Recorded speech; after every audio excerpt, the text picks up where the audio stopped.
Bienvenidos una vez más a su programa Visión RDN, con la conducción de Ariel Lara, bajo la producción de Josefa Díaz. Hoy con un contenido interesante. Vamos a sostener un diálogo con un comunicador muy importante. Pero primero quiero que se suscriban a nuestra red social de YouTube, Visión RDN. Ya tenemos más de 26.900 suscriptores con más de 3 millones de visualizaciones. Nosotros vamos a hacer esta edición especial Visión RDN tras las cámaras, ya que el programa oficial se transmite por Carivisión, Canal 26 de Claro Alti y 22 de Astel.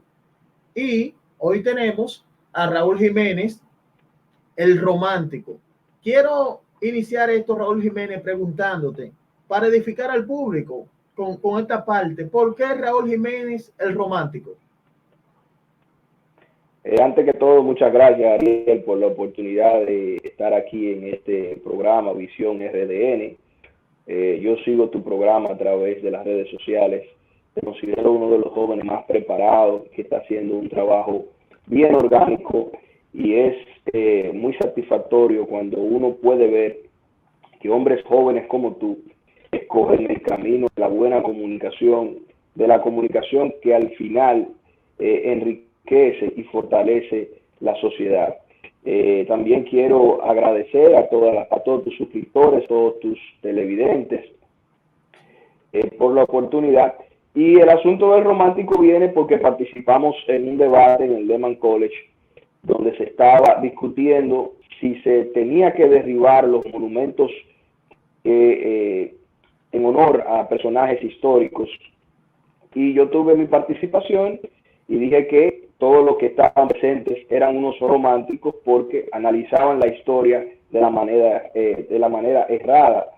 Y ponía los ejemplos de que el presidente Jackson era un genocida y estaba en la papeleta de $20, y Jefferson, presidente de los Estados Unidos, tenía 7 hijos con una esclava y 400 esclavos en la hacienda de Montecielo, al igual que Hamilton, entre otros, y le llamé románticos. Cuando salí de la actividad, alguien me dijo, el romántico, y desde ahí se me ha quedado el nombre. Pero miren en qué contexto nace ese nombre, ya ese sobrenombre, el romántico, dentro de un debate histórico que tú sostenías para que la gente edifique bien por dónde viene el asunto. Sí, porque ahora el nombre de los populistas se le debe llamar románticos, porque te analizan las cosas con tanto romanticismo, pero muy al margen de lo que es la lógica. Sabe que el único lugar donde se vivía sin lógica era en Alicia y el País de la Maravilla, donde una oruga tecata era quien daba los consejos. Sí, sí.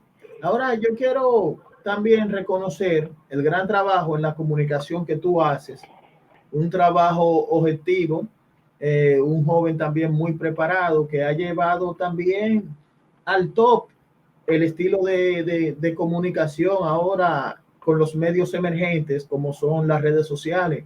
Y yo quiero saludarte en ese sentido y empezar este conversatorio contigo de varios temas. Raúl, yo quiero hacerte la primera pregunta orientada por lo siguiente. Ya vienen las elecciones de Estados Unidos.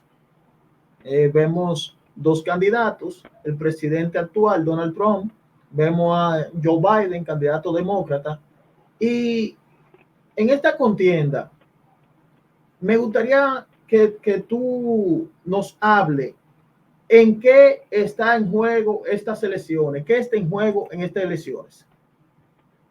Fíjate, Ariel, muy buena pregunta. Y muchas de las personas que van a participar en este torneo electoral el día 3 de noviembre, tal vez no tienen el conocimiento de todo lo que está en juego en esta coyuntura histórica de los Estados Unidos. Aquí está en juego la hegemonía de la potencia más grande del mundo. Aquí está en juego el futuro de los Estados Unidos de Norteamérica, su esencia como nación, su esencia como república. Porque hay 2 grupos. Un grupo que se considera conservador, apegado a la tradición, apegado a los pensamientos de los padres fundadores de este país, y hay otro grupo que se considera liberal, que entiende que la idea que tuvieron hombres como Jefferson, como Madison, como Hamilton, en aquel tiempo, el mismo Washington, ya son ideas obsoletas y que se debe hacer una reingeniería interna en los Estados Unidos, empezando por su constitución. Aquí está el tema del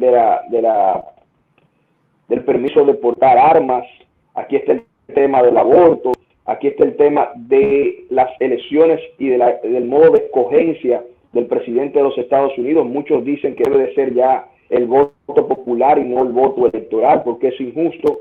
O sea, todo este tipo de cosas está en juego en este momento, y esto podría definir a los Estados Unidos en el futuro, dependiendo quién se quede o quién llegue al poder.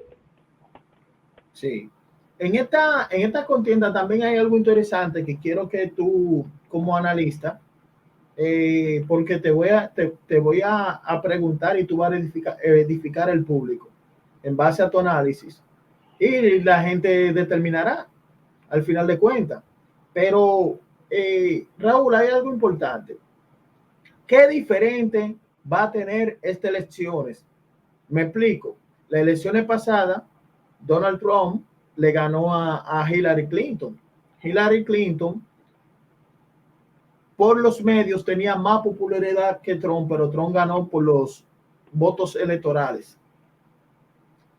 ¿Qué diferencia hay ahora con Biden como candidato, ya que no es Hillary Clinton? ¿Qué trae Biden de nuevo?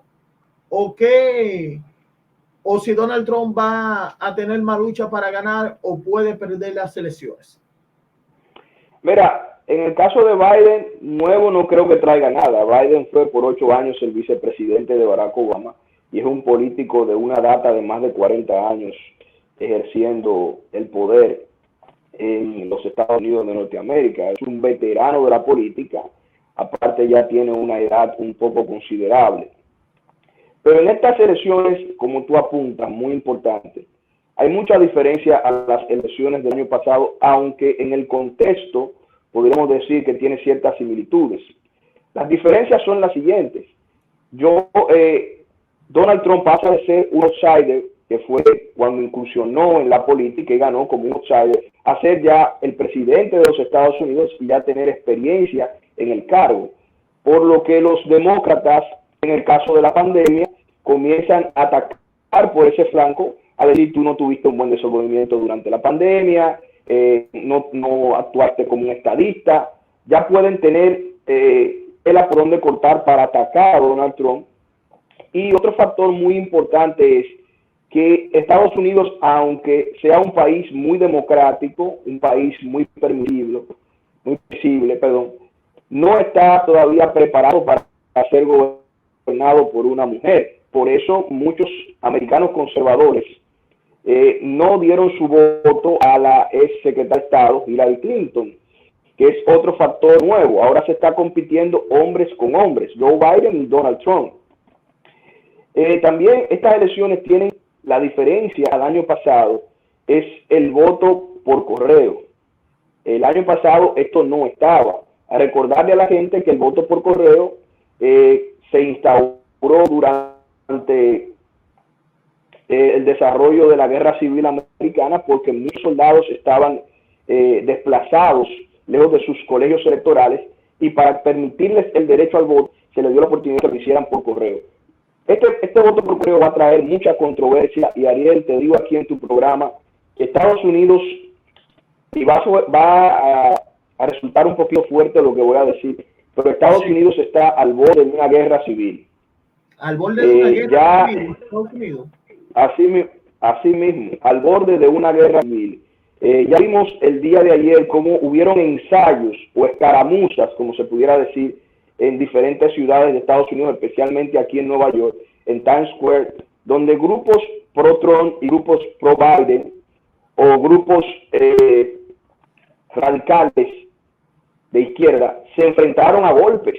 Ustedes pueden ver como el esposo de Cardi B, Offord, también fue arrestado cuando intentó pelear con fanáticos de Trump. Y todo este tipo de acontecimientos llaman la atención de grupos violentos que hay en los Estados Unidos de ambos bandos, que están fuertemente armados y que con este voto por correo, donde usted no va a saber el día de las elecciones, como es tradición de que los americanos se sienten el día de las elecciones a escuchar antes de que lleguen las 12 de la noche que hay un ganador de las elecciones. No, el voto por correo podría ser semanas hasta meses para anunciar a un ganador, que podría provocar otra crisis, debido a que si el 20 de enero del año 2021 no se juramenta un candidato o una persona como presidente de los Estados Unidos de Norteamérica, entonces Nancy Pelosi, la líder de la Cámara de Representantes, podría ser juramentada como la presidenta de los Estados Unidos, y esto traería una crisis mucho peor aún. O sea, Ariel, es casi imposible poder creerlo, pero hay que aceptarlo. Estados Unidos está en un momento muy crítico en esta coyuntura electoral, y hay informes del FBI de que países como Rusia, Irán, entre otros, están apostando a un desorden interno dentro de Estados Unidos que lo pudiera llevar a un conflicto armado. Hasta ahí está la situación, y esta es la diferencia a estas elecciones a la del año pasado. Y no se ve una luz más allá de la curva en ese sentido. Fíjate lo que sucede, Ariel. Los medios de comunicación han incurrido en el error de crearle una falsa percepción a los norteamericanos, especialmente a esos norteamericanos jóvenes, los norteamericanos nacionalizados, o sea, que vienen de otros países, que no conocen a fondo la historia de esta nación. Esta nación siempre ha estado dividida ideológicamente. Siempre hay un grupo que tiene una idea diferente al otro grupo. Y siempre ha existido en Estados Unidos el debate. Ha habido debates que han llegado hasta el extremo, como la guerra civil norteamericana, como los conflictos que hubieron durante la guerra de Vietnam, cuando había un grupo opuesto a esa incursión norteamericana en el sur de Asia. Pero siempre los americanos han podido lidiar estas peleas.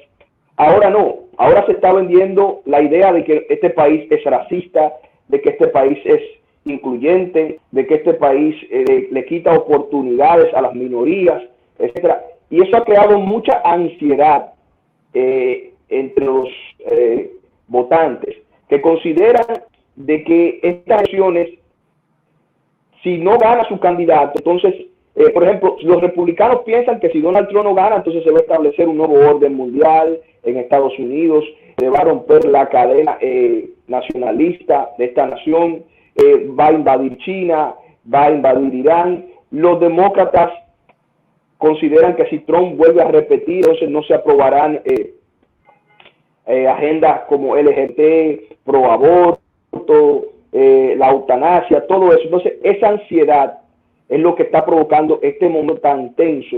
Yo, como una persona que estudio la historia de los Estados Unidos y la historia de la geopolítica a nivel mundial, puedo decirte que estamos, vuelvo y lo repito, al borde de un estallido social interno dentro de este país, que quiera Dios y esto no se, y que el día 3 de noviembre las elecciones transcurran dentro de la normalidad. Y para añadir un punto importante, todas las agencias de policía de Estados Unidos más la Guardia Nacional está bajo alerta y preparándose para actuar en caso de desorden público y que se tenga que usar la fuerza.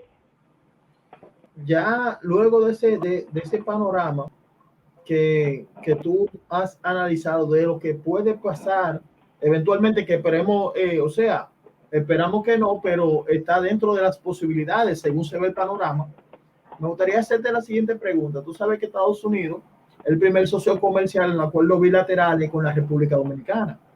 En términos económicos, en términos de crecimiento, es nuestro primer socio. Aunque Haití es nuestro vecino, pero pasa a un segundo plano ya cuando son relaciones comerciales de alto nivel. Haití es el segundo, pero el primero es Estados Unidos. Entonces, por ende, yo te voy a hacer la siguiente pregunta, que es muy importante. ¿Qué le conviene a la República Dominicana en estos momentos? ¿Un cambio de mando o un mando nuevo en la Casa Blanca? ¿Y en qué afectaría si sigue el que está o entra el que viene? Fíjate, es muy buena pregunta. Yo pienso que lo primero que debería de hacer este gobierno, un gobierno que, o sea, hablando del gobierno de Luis Abinader, que tiene menos de 70 días en el mando, es esperar. Esperar y no tratar de ingerir o interferir en las elecciones norteamericanas como lo intentó hacer el Partido de la Liberación Dominicana cuando Margarita Cedeño de Fernández, siendo vicepresidenta de la República, hizo un spot publicitario donde mandaba a respaldar la candidatura de Hillary Clinton. Esto distanció desde el principio las relaciones sociocomerciales con los Estados Unidos de Norteamérica, porque ese video se lo enseñaron dentro de su avión privado al entonces candidato a la presidencia de Estados Unidos, Donald Trump, y se molestó mucho porque consideraba a República Dominicana un país amigo de él. Por otra parte, luego de que se esperen resultados, yo creo que el presidente Abinader debe de tener un acercamiento diferente a Estados Unidos como que tuvo Danilo Medina durante los últimos 4 años que estuvo en el poder. Danilo Medina era una persona grata para la administración Trump y se lo demostraron cuando intentó elegirse y esas famosas llamadas de Mike Pompeo. Yo pienso, considerando yo mi análisis, que República Dominicana debe ver a Estados Unidos, como tú le estás diciendo, como un socio comercial importante, con un mercado de más de 400 millones de habitantes, con gran poder adquisitivo, y República Dominicana debe de explotar este recurso. Ya vemos a el cónsul Elío Jaques decir que va a tratar de volver a mandar las exportaciones a este país de productos agrícolas. Muy importante que es esta medida, ya que tú vas a los mercados aquí y tú no encuentras un plátano dominicano, un producto dominicano, tú no lo encuentras, estando nosotros tan cerca de Estados Unidos.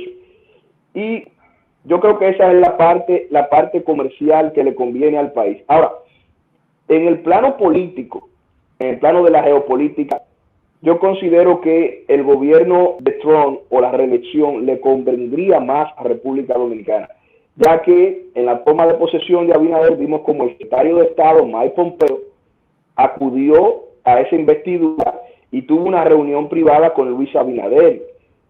Luego de esa nefasta negociación que hiciera Danilo Medina con el gobierno popular de China y obviar a Taiwán, un socio por más de 50 años, llegó una gran enemistad con Estados Unidos.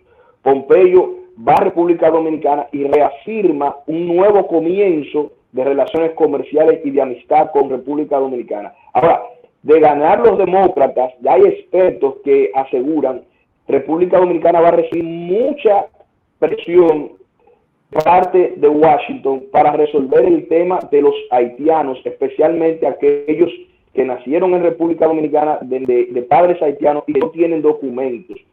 Eso es lo que se dice. Y para mí, yo pienso que una reelección de Donald Trump es lo que más le puede convenir a República Dominicana. Tú tocaste un punto muy interesante y que nos manda al origen de esta pregunta, porque han visto mucha teoría en base a eso, y es la enemistad que tuvo en un momento o el alejamiento, vamos a decir, de Estados Unidos con República Dominicana cuando el PLD dirigía el país, o sea que el país era dirigido por el presidente en ese entonces, Danilo Medina Sánchez. Yo te voy a hacer la pregunta por lo siguiente. El video que hizo Margarita mandando a votar aquella vez por Hillary Clinton fue el detonante ya establecido Donald Trump en el gobierno de no querer el PLD en el poder, y luego se hace la famosa llamada de Pompeo, pero ese video fue detonante para eso. Sí, fue detonante porque es un video desafiante. Es un video donde claramente un miembro del poder ejecutivo de un país, o sea, un vicepresidente, le está diciendo está tratando de ingerir en las elecciones de un país. La gente no lo ve de esta forma, pero eso pudo traer serias sanciones a nivel diplomático con Estados Unidos. Eso fue uno de los peores errores políticos de la historia de la República Dominicana, para no citar otros países del mundo. Usted mandar a votar por un candidato de unas elecciones de un país habla muy mal de su capacidad como político, de su manejo como político. Y sí, Ariel, fue un detonante para que el gobierno de Estados Unidos dijera: no, basta ya de esta gente, hemos sido muy tolerantes con ellos, especialmente si tomamos en cuenta el caso de Brecht, el caso de los supertucanos y muchísimos casos de corrupción que están pendientes con la República Dominicana, y que el Departamento de Estado, con esa visita de Mike Pompeo, que llevó, que para nadie es un secreto, llevó muchísimos documentos de inteligencia y muchísimos expedientes de funcionarios de ese gobierno del PLD, que Estados Unidos está interesado en que pasen por aquí, por el banquillo, a tratar de dar explicaciones de muchas cosas. Y ese video lo demostró. Y con ese video, Danilo Medina perdió su reelección política. Con ese video. Sí. Ahora, hay una pregunta que te la voy a hacer basada en Montesquieu. Montesquieu, en El espíritu de la ley, habla de la división de los poderes del Estado. Ejecutivo, judicial y legislativo. El artículo 4 de la Constitución habla claramente de los poderes y de la independencia aquí en República Dominicana, de los tres poderes del Estado, que no puede haber intromisión uno sobre otro. El pasado 16 de agosto, el presidente ya constitucional establecido en la República Dominicana, Luis Abinader Corona, el primer decreto, no lo Twitter que tiró, no, el decreto oficial, fue a Miriam Germán como Procuradora General de la República, con la figura de procurador independiente.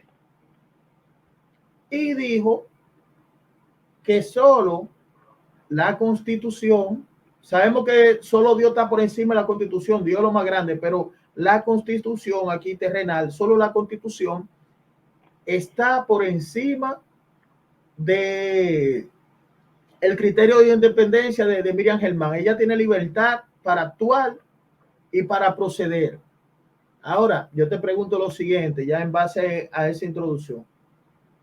¿Cómo, desde tu punto de vista, cómo tú ves la justicia de República Dominicana en estos momentos, donde hay un pueblo dominicano que durante más de 20 años ha sido azotado por casos de corrupción? No todos, pero por algunos que ya han sido señalados, ya todo el mundo lo conoce.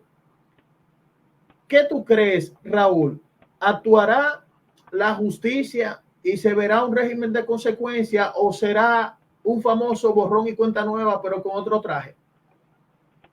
Mira, pues, especialmente hoy, yo acabo de leer donde el presidente Luis Abinader vuelve a reafirmar que se va a recuperar todo lo robado por el Partido de la Liberación Dominicana, que es la punta de lanza. Este discurso fue la punta de lanza de Luis Abinader durante su campaña electoral. Hablar de que no iba a existir impunidad en su gobierno, que por fin llegaría el régimen de consecuencia. Lo dijo inclusive en su toma de posesión en palabras que podemos interpretar de esa forma. Yo veo una justicia dominicana que intenta hacer algo, pero que lo hace de una manera un poco tímida. Y todos sabemos por qué, Ariel. En un país tan pequeño, donde la élite que gobierna la nación es como si fueran familias, usted comienza a enlazar a un Hipólito Mejía que fue familia de Antonio Guzmán, a un Hipólito Mejía que es familia, inclusive se dice que hasta de Leonel Fernández, y todas esas cosas, a la Miriam Germán, que dijo que era amiga de Díaz Rúa, que fue como si fuera su hermano. O sea, es difícil ver una justicia que actúe de esa manera con los ojos cerrados. Todos ellos tienen algo en común, y es que alguien sabe algo de alguien le debe un favor a alguien se benefició de alguien, y así yo pienso que es muy difícil que se haga justicia en nuestro país. Miriam Germán, una jueza con una hoja de vida intachable, una gran profesional, era una de las favoritas del pueblo, no la más favorita, porque recordemos que se estaba haciendo una campaña muy agresiva, especialmente a través de redes sociales, para que el procurador independiente fuera Ricardo Nieves. El mismo Ricardo Nieves dijo en una entrevista que lo nombraran a él, que él hasta no cobraba por hacer ese trabajo, pero al final el presidente se decide por Miriam Germán. Vemos todos los días, como salen los periódicos, que se está trabajando en casos específicos. Vemos, se ha citado a Radamés Camacho, se ha citado a la hermana del presidente y a otros funcionarios del gobierno saliente, inclusive a una funcionaria del gobierno actual. Pero hay que esperar mucho, Ariel, para ver si al final se va a cumplir con esta promesa de que se aplique un régimen de consecuencias a personas que le han hecho daño al Estado Dominicano. Sí, ahora ya entrando en esta política, pero por el tiempo, tú sabes que el tiempo lo tenemos en común, es amigo, pero es enemigo de nosotros, porque tú sabes que termina la entrevista, pero yo quiero que tú tenemos me bastante tiempo. Sí, pero yo quiero que tú me digas, Raúl, como analista, ¿cómo tú ves al PLD en estos momentos? ¿Es un partido que puede resurgir o si renova su cuadro político o ya quedó en el olvido? Y si la fuerza del pueblo puede resurgir. Y en esta misma pregunta, ya para que sea la final y cierre con broche de oro, hay un candidato presidencial que estuvo en la pasada campaña, que es Rafi Domínguez Trujillo, el cual en ese momento se veía como un outsider, y todavía hay personas que lo siguen, lo piden. Rafi en ese momento estaba creciendo mucho, porque incluso hay personas que decían, y yo mismo en análisis, que Rafi no pegaba una valla y marcaba en las encuestas, en los momentos aquí en República Dominicana y en el exterior sigue su liderazgo. Yo quiero que tú me hables de esas tres partes y cómo tú ves el gobierno de Luis Abinader. Espera, con el tema del PLD, el PLD políticamente hablando no está mal. El PLD con un candidato muy malo, como era Gonzalo Castillo, sacó un 38% en las votaciones. El PLD arrastrando una tasa de rechazo grande en las elecciones, logra marcar esos números. Es algo que a veces yo me pongo a analizar y no me cuadra. El PLD solamente necesita replantearse y tratar de sanear las filas de ese partido para buscar resurgir, especialmente si le dan la oportunidad a la juventud que hay dentro de esa organización y a los líderes serios que todavía quedan en ella. Porque es importante resaltar, Ariel, que no es bueno cuando los países tienen partidos que se desintegran, porque estos son golpes a la democracia. Ningún partido político es malo, porque la forma con la que son creadas es para ayudar al pueblo. Cuando Juan Bosch creó el PLD, no lo hizo con la intención de que fuera un partido de corruptos o que le hiciera un mal servicio al país. Lo hizo para que ayudara a la nación. Y si este partido logra reclutar buenos líderes y cambiar su historia reciente, yo creo que sí, que puede el PLD seguir accionando como partido político. Y espero que no se desintegre, aunque dentro de sus filas hay muchas personas que tienen cuentas pendientes con la justicia dominicana y tienen que pagar, porque no quisiera ver lo que le pasó al PRD, lo que le pasó al Partido Reformista, que por esta culpa, que por culpa de ello, hoy en día nosotros venimos de unas elecciones donde solamente habían dos opciones de poder, el Partido de la Liberación Dominicana y el PRM. No había otra plataforma que tuviera el potencial para llegar al gobierno. La otra pregunta que me hace sobre la fuerza del pueblo. La fuerza del pueblo es una situación difícil ahora. Y es que si se aprueba lo que el presidente Luis pidió en un discurso de que iba a hablar con el Congreso para que se le recortara un 50% de los recursos a los partidos políticos, esto sería un golpe bastante fuerte para un partido emergente, que empezando se limiten recursos económicos. Yo estoy de acuerdo con que se le quite el 50% a los partidos políticos y me iría un poquito más lejos. Yo pienso que debería de ser como en Estados Unidos, donde el gobierno no le entrega nada a los partidos políticos. Pero la fuerza del pueblo tiene a un líder como Leonel Fernández, un hombre que tiene mucha experiencia a nivel político, y muchos de los ex miembros del PLD se están pasando a esa organización. Habría que ver el futuro de esta organización que le depara. Y como tema central de esa pregunta que me has hecho, vamos primero a hablarte del gobierno de Luis Abinader. El gobierno de Luis, sí. Lo que yo estoy viendo del gobierno de Luis Abinader es que, como siempre, el PRD, porque el PRD es el PRD, se prepara para llegar al poder, pero no se prepara para gobernar. Estamos viendo un gobierno de mucha improvisación, y como digo yo, un gobierno que parece que está debajo de una mata de mango, está tentando a ver cuál es lo que se pueden comer o lo que no se pueden comer. Muchos desaciertos, muchas infracciones que vemos en la prensa, donde ellos dicen que van a hacer algo y de repente viene la presión social y cambian de idea.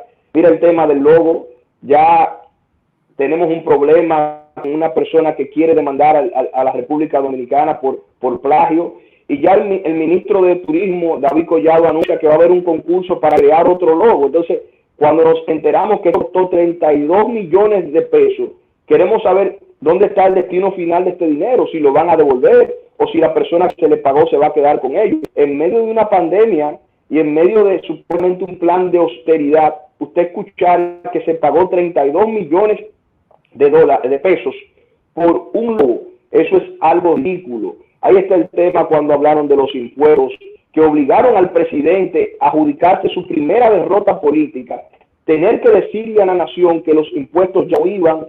Está el caso de funcionarios que ya en menos de 3 meses han incurrido en casos o escándalos de corrupción, como Kimberly Taveras, el mismo ministro de Educación que le envió al país con el tema de las flores. Ellos mandaron a modificar una ley para poder nombrar a un ministro. Todas esas cosas el presidente Luis Abinader debe de retarlas, porque está mandando una idea a las personas que podemos analizar la política de que se está gobernando en el día a día y que no está siendo estadista. Ese es el problema que tenemos nosotros los latinoamericanos, que desde que empezaron a caer las dictaduras y que se habló de la democratización del hemisferio y de los países, todos los que nos han gobernado en su gran mayoría han sido populistas, no han sido estadistas, hombres que piensan en el futuro de la nación más allá.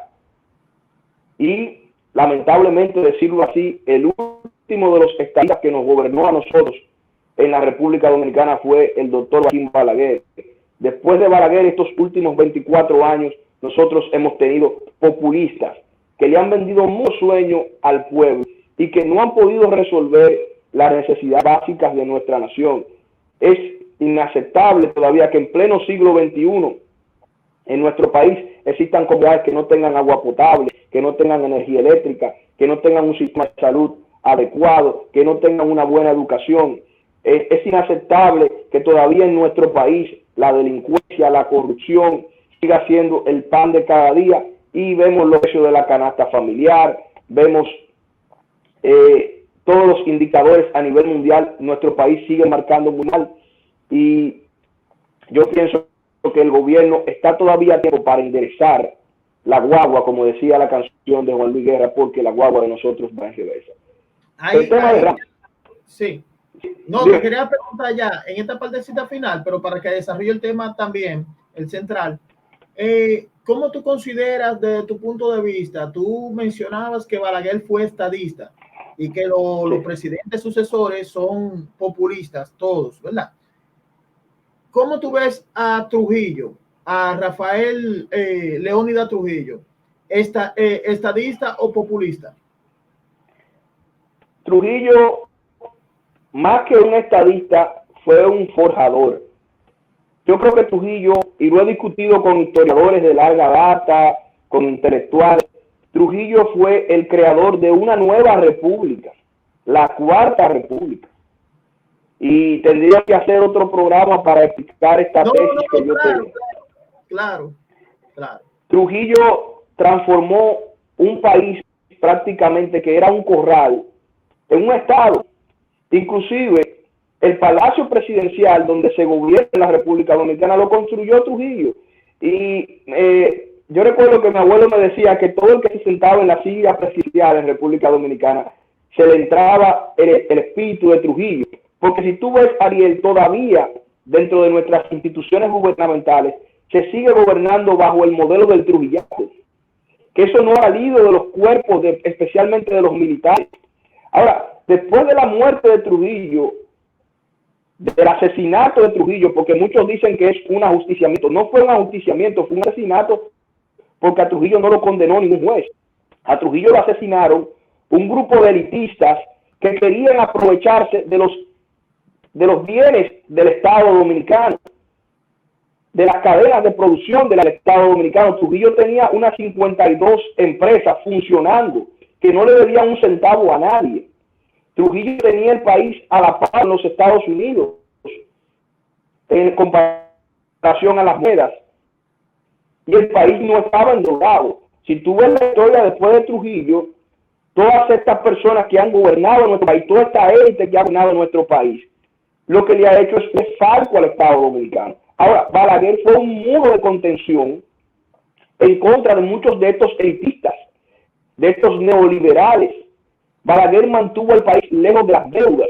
Balaguer mantuvo al país enfocado en un desarrollo sostenible que no se le podía a Balaguer en poco tiempo.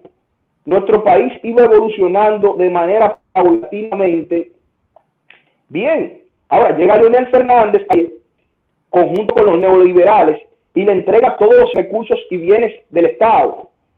Y lo que estamos viviendo hoy en día es un neoliberalismo salvaje que ha hecho que nuestro país se convierta hoy en día en un país al borde del colapso. Y quiero que sigamos manteniendo la comunicación y la amistad, porque espero que esta conversación la vamos a tener en el futuro. Porque te garantizo que si este gobierno no endereza el timón, vamos a ir con ese tema. No endereza el timón y no puede enfrentar esta crisis que vendrá en el 2021 a través de la recesión económica global que se va a tener por la resaca de la pandemia del COVID-19, entonces nuestro país podría llegar inclusive hasta el default, así como se escucha. Con el tema de Ramfis, fíjate, Ramfis era un político, o es un político, que tenía un futuro muy prometedor. Pero no sé si por la falta de experiencia o la falta de madurez política que se adquiere a través de los años. Te lo digo porque yo tuve la oportunidad de sentarme con Ramfis Domínguez Trujillo en la 27 con doctor de Filló en su oficina política en República Dominicana y conversar con él por espacio de media hora. Y yo le dije a Ramfis algo que voy a decir por primera vez en público al aire, que la patria no se acababa en el 20. y que de la manera que PLD iba a dejar el país, no era recomendable para él, como político emergente, tomar las riendas de un país o aspirar a ser presidente. Se lo dije personalmente. Y le dije a Ramfi que con la edad que él tenía, si él mantenía la coherencia que había exhibido hasta el momento, iba a tener un futuro muy prometedor en la política dominicana. Ramfi me confesó a mí en esa entrevista de que él le iba a aceptar a Luis Abinader el Ministerio de Migración para él resolver el problema haitiano, que con eso él se conformaba. Con esas palabras, Ramfi me dejó ver que él estaba consciente de que no había mucho chance para él ganar las elecciones o para él ser nominado como candidato por la Junta Central Electoral. Pero como yo no era un ente desmoralizador, yo no me hice eco de estas declaraciones, y como soy un caballero, y Ramfi me distinguió tanto en esa participación que tuvimos personalmente como en la entrevista que me ofreció, yo callé y solamente hablé esto con Jorge Reyes, el general compañero de Verdad o Mentira Negro. Y yo pensé que Ramfi se iba a manejar en esa línea y le iba a aceptar al nuevo gobierno una posición política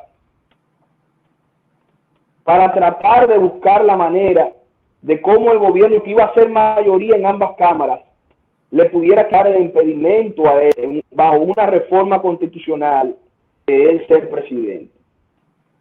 Pero tal vez Ramfi entendía que esta no era la mejor forma, o que no había la mejor propuesta de parte de la candidatura de Luis Abinader, y continuó. Ahora, Ariel, sin romanticismo, como siempre lo digo, hay mucha gente que se merece una explicación de Ramfi, incluyéndome a mí. Hay mucha gente decepcionada con Ramfi Domínguez Trujillo. Y yo sé que los racistas radicales me van a acabar, me van a enfrentar. Espero que no lo hagan de manera personal, sino que lo hagan en base a mi criterio, porque hay muchos de ellos que tienen un lenguaje muy soez y se van muy de frente. Pero esta es la realidad. Ramfi decepcionó a muchas personas porque mantuvo hasta el último día en sus labios las palabras de que él sí iba, y que él tenía un plan A, un plan B, un plan C, un plan D y hasta un plan F. Al final ninguno de los planes se dieron. Y los primeros planes que él tomó era lo que todo el mundo conocía. Ahora la expectativa que creó es que si la Junta no me inscribe, nos vamos al Tribunal Electoral. Si el Tribunal Electoral no lo hace, nos vamos al Tribunal Superior. Si no, nos vamos allá. Y al final de un último plan. Pero nada de esto sucedió. Y yo pienso que si Ramfi no vuelve a reconectar con las personas que lo apoyaron hasta el final, con las personas que estuvieron ahí, con las personas que invirtieron dinero en su candidatura, con las personas que se ilusionaron con él, yo pienso que el futuro de Ramfi Trujillo es muy incierto, para no decir que podría pasar a ser, como se dice vulgarmente, un muevo político. Y como yo dije a mi amigo Ramfi Domínguez Trujillo, la patria no se acababa en el 20 y tú eres un hombre joven. Tú tienes que entender que en este momento tú le debes una disculpa a las personas. Con respecto al tema del Z y de Percival, mira, yo le tengo mucho aprecio a Percival. Al Z yo no lo conozco. Creo que pasamos un par de palabras a través de las redes sociales porque yo quería que él me diera una entrevista para hablar sobre las acusaciones que le estaba haciendo a Ramfi sobre un supuesto fraude en el estado de la Florida. Pero Percival y yo sí nos conocemos, hemos tenido muchas conversaciones y eso.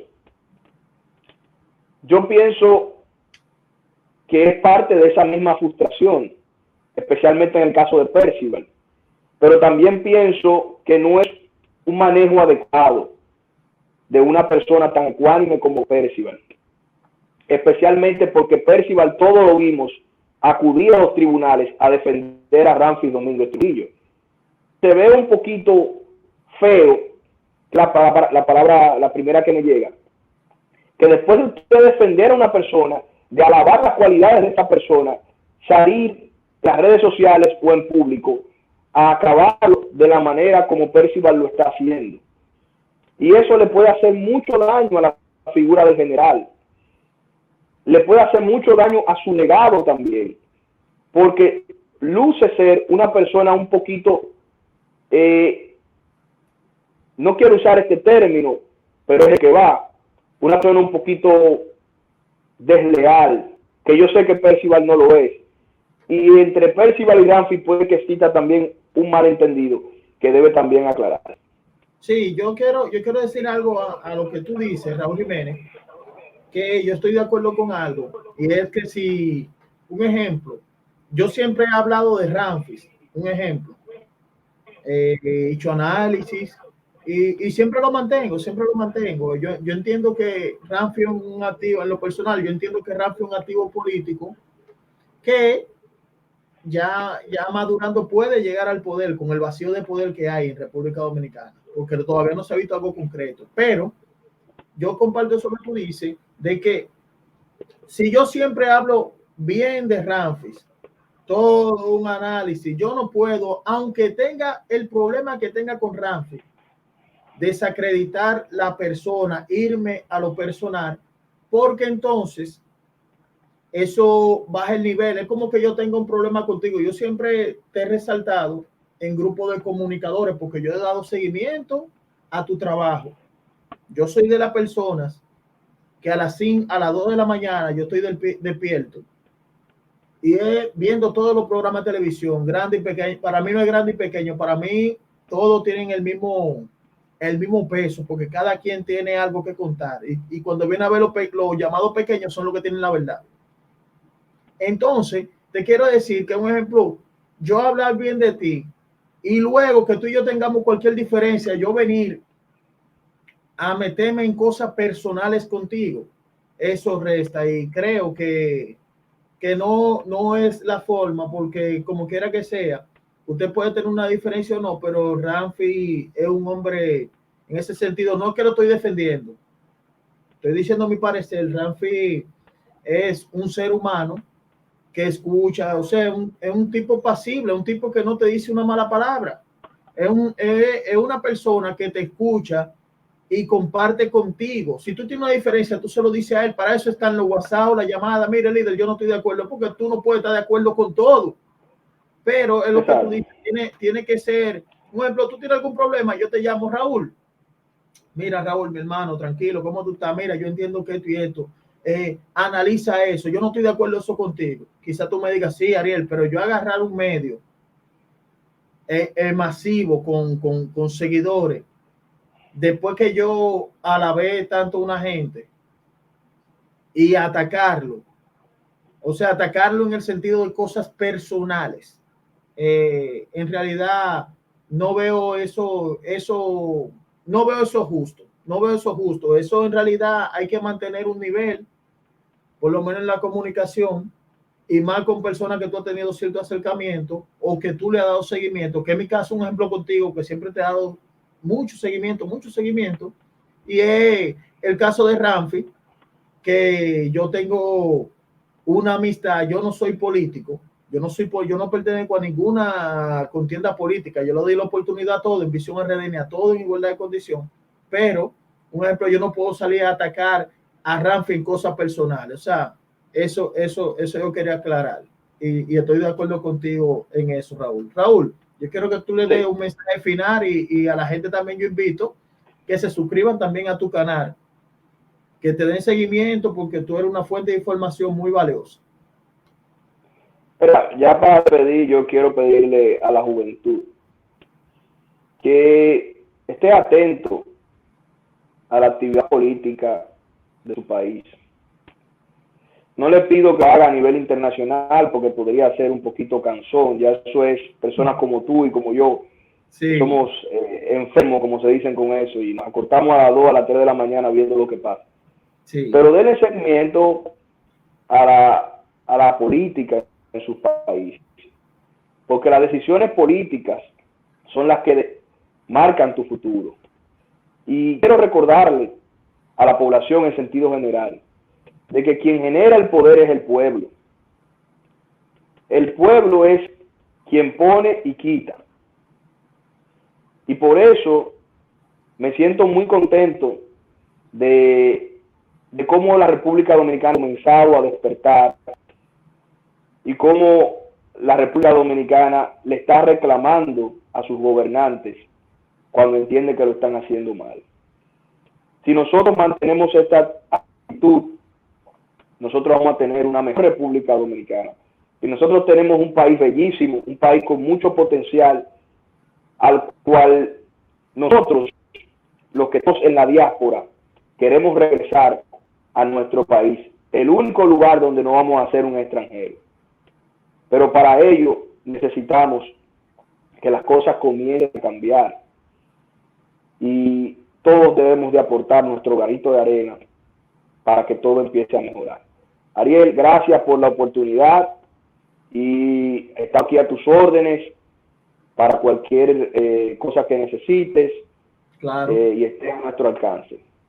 No, claro, y como decimos, vamos a hacer uno de los live que yo hago, que invito figuras de diversas organizaciones políticas, figuras de las redes, figuras del espectro empresarial y político del país. En uno de los live me gustaría tocar contigo el tema sobre los estadistas y los populistas, que ese tema lo vamos a tener pendiente contigo. Vamos a ver si cuadramos en la semana.